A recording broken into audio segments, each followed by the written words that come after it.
Hello, I'm Margaret and welcome to Garden School. The leaves have pretty much fallen off of the deciduous trees. There's still some to come, but most have come down. So I'm thinking about cleaning up those pathways, especially so that there aren't wet, slick leaves in the wintertime.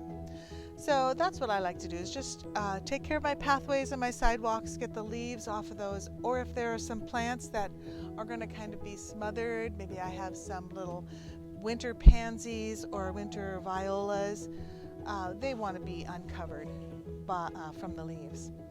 Another thing you want to do is to get the leaves off of your lawn, because a blanket of leaves on the lawn will not do anything good for your little grass plants. So rake those leaves off. Now, when we have them off, what are we going to do with them?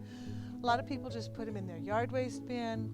Some communities have a system where you put a bag of leaves on your sidewalk, and someone from the city or community will come and pick those up.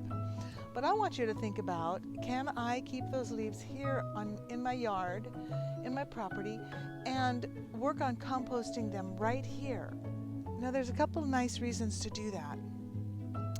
Over time, leaves as they compost, they will make a nice leaf mold, a very crumbly, nice product that adds nutrients into the soil, but it also helps to retain moisture in the soil, as well as reduce weed germination.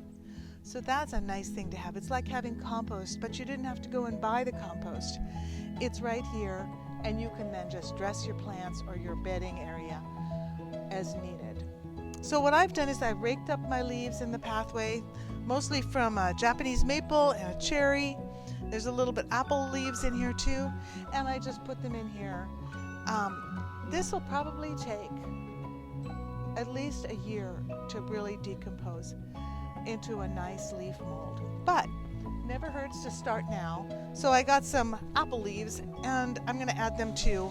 Now, if you have apple scab on your apple trees in your yard, you might not want to put those into this. I don't seem to have that problem, so I feel like it's okay. This is just going to be leaves, and as I do some other trimming and cleanup in some spots in my yard, I'll add those too. And over the next year, and perhaps in the next 2 years, this will decompose and turn into a nice leaf mold.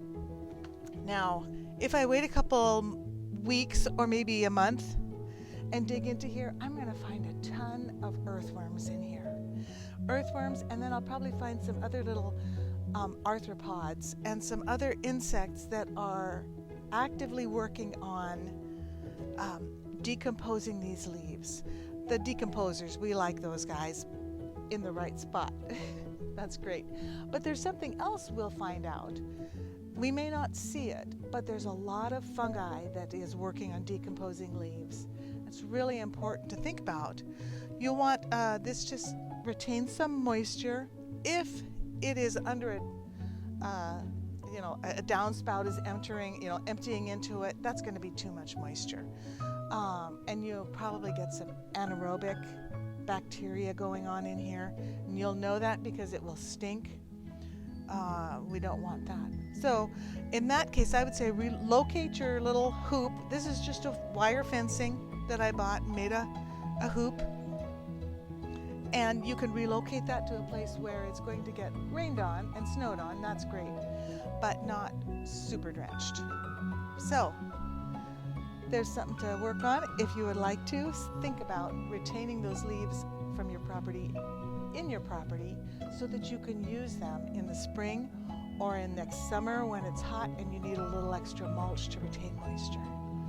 Well, and there's one other thing, a garden school thing.